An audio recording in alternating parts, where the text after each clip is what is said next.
साल में आज भारत को इस स्थिति में होना चाहिए था कि वह कई उत्पादों के मामले में चीन को टक्कर दे सके, लेकिन हम बिरयानी को लेकर और रूह अफ़ज़ा को लेकर उलझे हुए हैं। छाता तक चीन से बनकर आ रहा है। क्या मोदी सरकार के 11 साल में भारत छाता बनाकर भी चीन को टक्कर नहीं दे सकता? नहीं दे सकता मियां, भारत बिल्कुल नहीं दे सकता, क्योंकि भारत जैसा चीन में देश विरोधी मीडिया नहीं पाया जाता, आरक्षण नहीं है, वक्फ जैसा इतना बड़ा बोर्ड नहीं है जिसके पास 39 लाख एकड़ जमीन हो, कोई हिसाब किताब भी ना हो, और जब हिसाब किताब लेने की बारी आए तो लोग सड़क पर आ जाएं।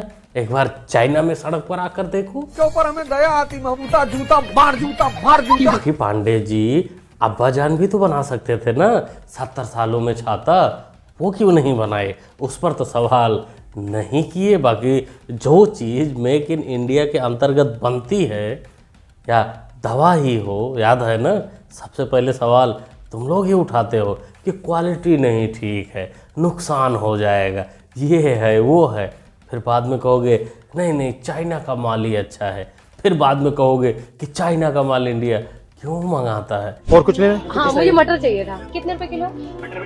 120 रुपए किलो। जो सीजन में मटर गिरती है वो 60 रुपए पर्टिकुलर होती ही होती है, लेकिन इस बार 120 रुपए किलो में हर साल बढ़ता जा बहुत ज्यादा। इस साल तो बहुत ज्यादा है सर। जब ये सीजन स्टार्ट होता है तो ये इतनी सस्ती हो जाती है कि हम लोग पिकल्स बना लेते थे और पूरा साल ऑफिस में चल जाता था। और आज का टाइम ये है कि शायद हम इससे सब्जी भी नहीं बना सकते, तो पिकल्स तो बहुत दूर की। मालिक और इनके चमचे दोनों मिलकर ये समझते हैं कि पूरी दुनिया, पूरे भारत के लोग होतियाँ हैं और ये आसानी से सबको होतियाँ बना भी देंगे।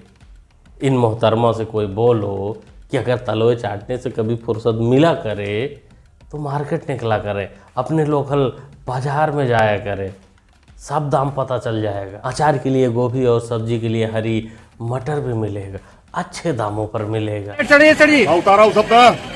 क्या रेट चल रही है सड़ी? वही बिका है 15 रुपए से लेके 17-18 रुपए। अच्छा, 15 रुपए से 17-18 रुपए तक माल की जैसा क्वालिटी वैसा रेट। अच्छा, 2 गाड़ी खागा से आई है और सेठ जी 15 रुपए से 17 रुपए तक रेट रखे हैं मटर का। चेंदवा मंडी में गोभी का भाव देखेंगे, गोभी आई है ज्यादा, और क्या भाव चल रहा है पूछ लेंगे वो नाना से उधर, है ना। पहले देख लो माल बहुत ज्यादा है यार, और देखते रहना आगे। हाँ, क्या गोभी क्या भाव? गोभी गोभी गोभी 10 रुपए हो गए। जनवरी 2025 के शुरुआत का ये वीडियो था जो भाई ने दाम बताया कि गोभी 10 रुपए किलो बिक रही है और मटर 15, 17, 18 रुपए किलो। और यही जनवरी लास्ट होते होते फरवरी के शुरुआत में ये दाम और भी गिर गए थे। लेकिन अब चमचे, उनके मालिक, भाई ना ना ना, ये 60 रुपए के नीचे खरीद ही नहीं सकते, 120 रुपए में इनको मिलता है। तो आप लोगों का क्या एक्सपीरियंस रहा कि अब की गोभी और हरी मटर किस रेट में बिकी? जो सबसे निचले स्तर का रेट था, जो सबसे कम रेट था, कमेंट में बताइएगा। आप देखिए, ये अभी टाइम चल रहा है, गांधी जी को आज से 100, 200, 300, 500 साल बाद याद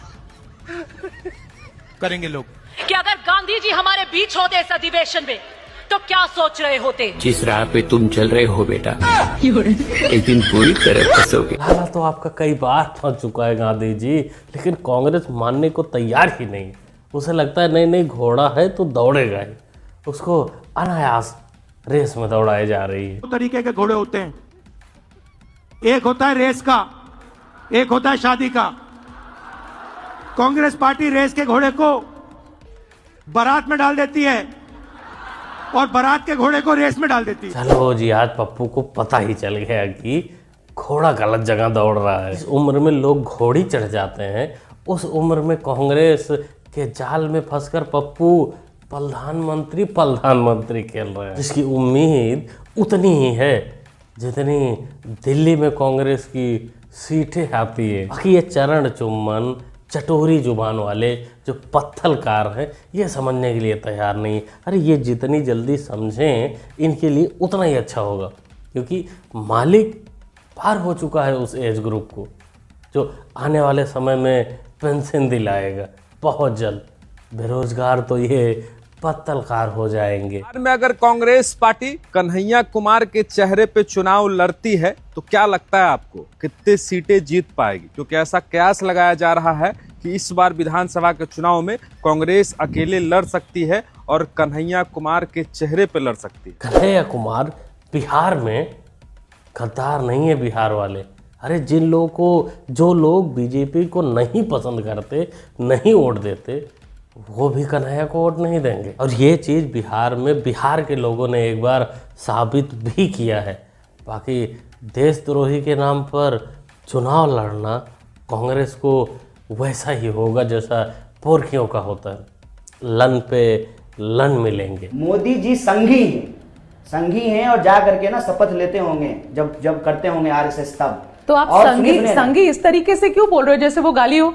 संघी है मतलब है, क्या मतलब होता है कन्हैया? गाली है, जिसने गांधी को गोली मारी वो गाली है, वो आतंकवादी।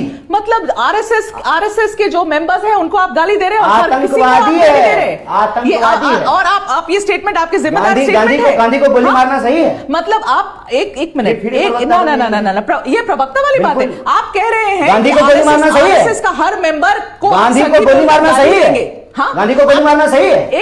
आप गांधी को गोली मारना से आरएसएस को कनेक्ट करके आरएसएस का कनेक्ट कर रहे हैं। फालतू पिल्ला मालिक को खुश करने के लिए कुछ भी अनाप शनाप बके जा रहा है। ये गांधी और गोडसे को सीधा आरएसएस से जोड़ दे रहा है। हम तो कहेंगे इसके ऊपर लगाम लगाना बहुत ही जरूरी हो गया है आज के समय में। कोर्ट वाले अंकल और पार्टियां जो हैं वो पता नहीं क्या कर रही हैं। बाकी हम इससे डायरेक्ट सवाल पूछ लेते हैं कि अफजल गुरु जो तेरे अब्बू जान हैं उनको किससे जोड़ेगा तू? अपने परिवार से जोड़ेगा या फिर और किसी से जोड़ेगा? अरे हिंदुस्तान जिंदाबाद, सोनिया गांधी हिंदुस्तान, राहुल गांधी हिंदुस्तान। एक बार बस बोलूंगा, आप बोल देना हमें कैसे। अरे आवाज 200 रुपए दे और 50 रुपए कट ओवर एक्टिंग। कुछ नहीं होगा चाचा जान, इस ओवर एक्टिंग से कुछ हासिल होने वाला नहीं है। चाहे सोनिया जी को माते बना लो, चाहे पप्पू को पिता बना लो, कुछ नहीं होगा, कोई फायदा नहीं है। तुम कांग्रेस के अध्यक्ष नहीं बन पाओगे। अरे उनसे पूछो जो तुमको हाथ देकर रोक रहे थे कि चाचा अपने जज्बातों पर कंट्रोल करो।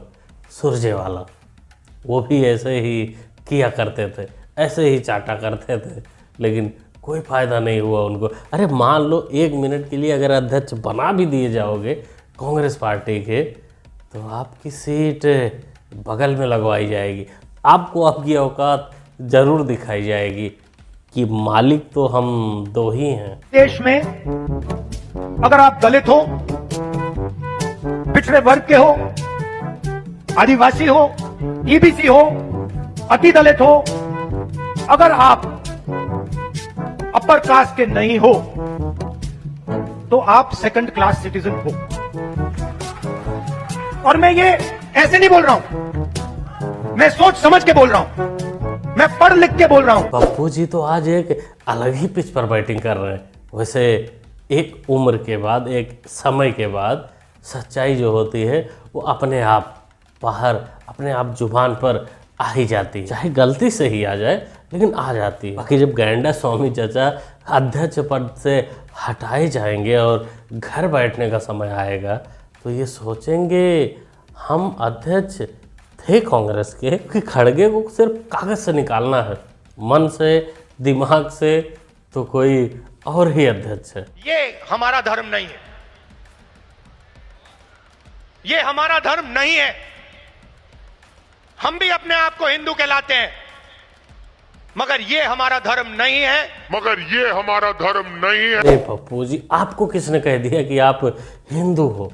अरे आपकी मम्मी जान भाई चुनावी मौसम में वो कपड़े उपड़े पहना कर, ऊपर से जनेऊ पहना कर बिठा देती हैं, मंदिर मंदिर घुमा देती हैं, तो इसका मतलब आप हिंदू हो गए। वो सब हिंदुओं को आकर्षित करने के लिए होता है, वो एक बिजनेस है।